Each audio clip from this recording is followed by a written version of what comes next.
Last time we talked about how these voicings move down, sort of like a Thad Jones.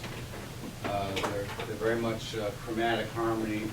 We've got the chromatic tritone sub here. We have inner parallel ninth chords, which we're going to see in Concerto for Cootie. We've got a lot of really interesting cross doubling or filling in, which isn't cross doubling, where the brass play a voicing and the saxes play a voicing, and together the voicing is bigger. So the saxes fill in where for the brass, and this is what Thad Jones did. So take a look at Big Dipper. When you write, a lot of times when we're writing with samples, we don't think of putting a baritone sax above a trombone, for example. That would be it's a great texture. We wouldn't think of doing what Gil Evans and most modern writers write, which is doubling the baritone sax with the bass, with the arco bass, with high trombone, or doubling the high bari with a low alto. Just things like that. Just stuff like that moves the music, but it's harder to do with samples. Oh, was that? Okay. Yeah, so he sets them up separately, and then he puts them together. So you got and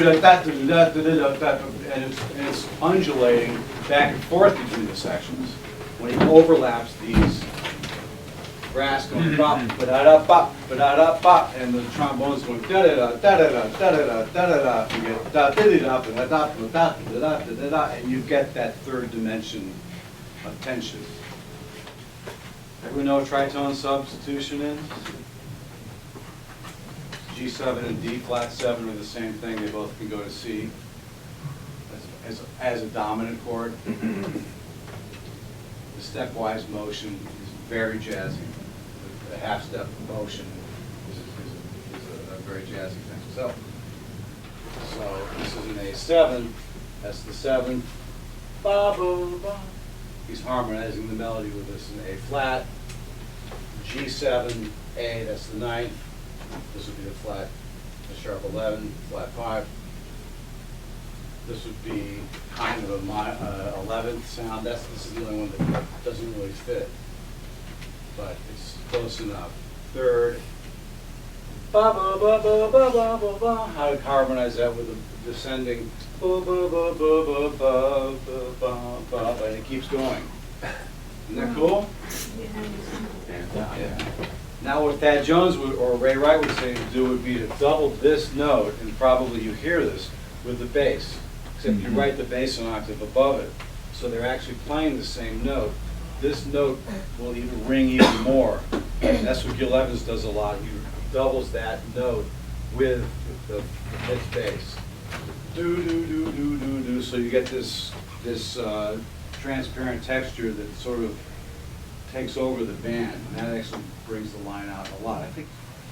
I think that the example from measure 13 is a really good example of how to use voicings to create emotional intensity and to create that third dimension, moving the music forward and bringing you into the next section. This orchestrational devices. This tune is littered with orchestrational devices which play with our ears. This cross-doubled note right here, the B flat, concert B flat, blends, hits this B flat in the trombone, and you get that expansive sound.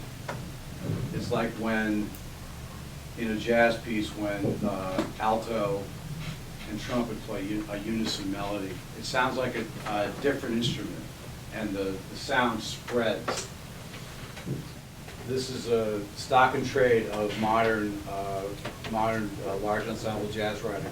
Is this ability to mix the textures, to mix the choirs of the orchestra, and give a sound that's got a third dimension. It's got a sweet quality, and it's got a indistinct quality that broadens the sound.